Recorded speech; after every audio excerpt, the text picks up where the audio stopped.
Welcome to RV Quick Tips. Quick tips.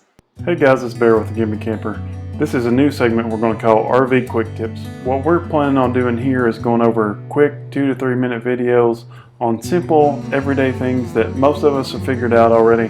But this series is more for the new camper, the new RVer. So this one's for you. Hey guys, on this week's episode of RV Quick Tips, we're going to talk about generator maintenance.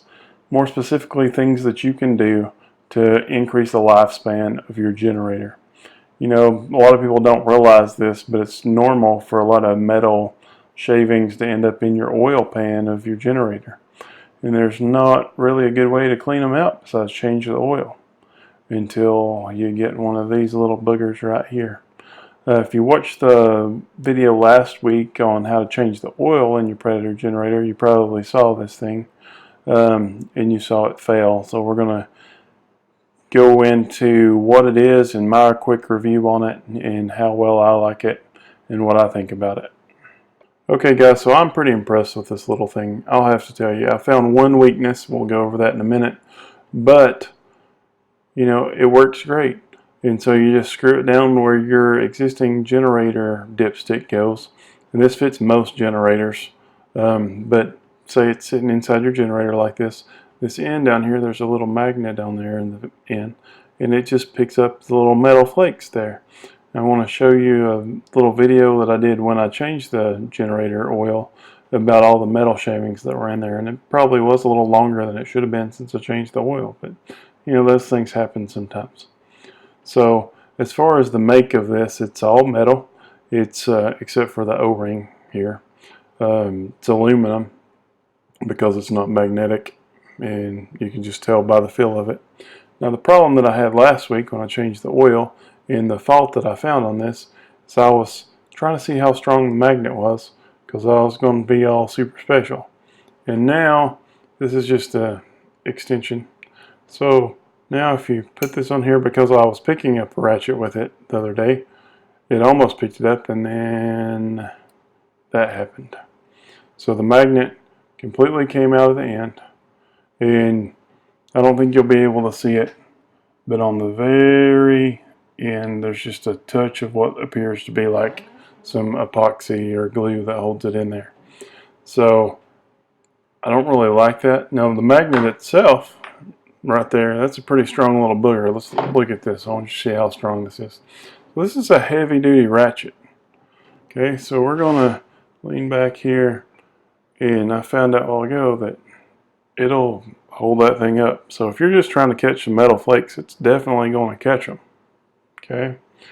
Now the issue that I have is I'm hesitant to put the thing back in there right now because it just falls out by itself. Now if you just hold it upside down, it doesn't fall out. But if you apply any resistance to it, it'll just pop right out of there. So because I'm so hesitant about it, I decided to not put this in and to replace it. But that got me kind of paranoid too, because how well is the glue going to be on the new one?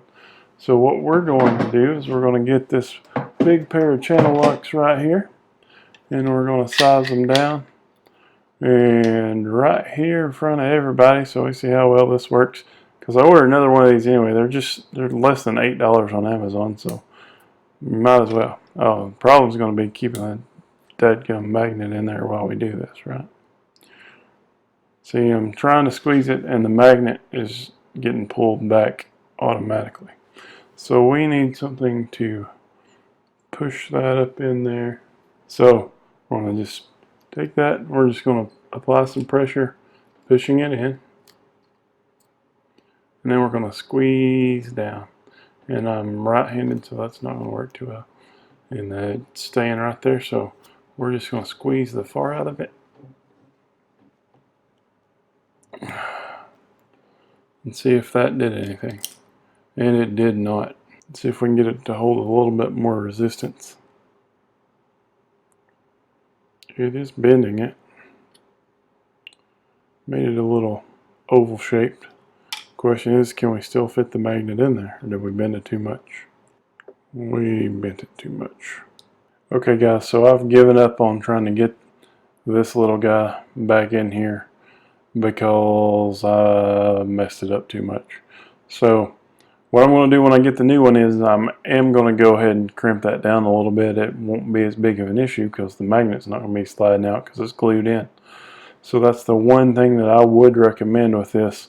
But under normal usage, I think if you're not trying to test the magnet to see how strong it is, then that glue is going to be plenty. But just to be on the safe side, when you get that thing in and it's new, get me a big old pair of pliers and I would just crimp it down just a little bit. You can see the aluminum does bend fairly easily, but it's not easy when trying to hold the magnet in there. So yes, I recommend this product. That's why I bought it again. I mean, what's it going to hurt?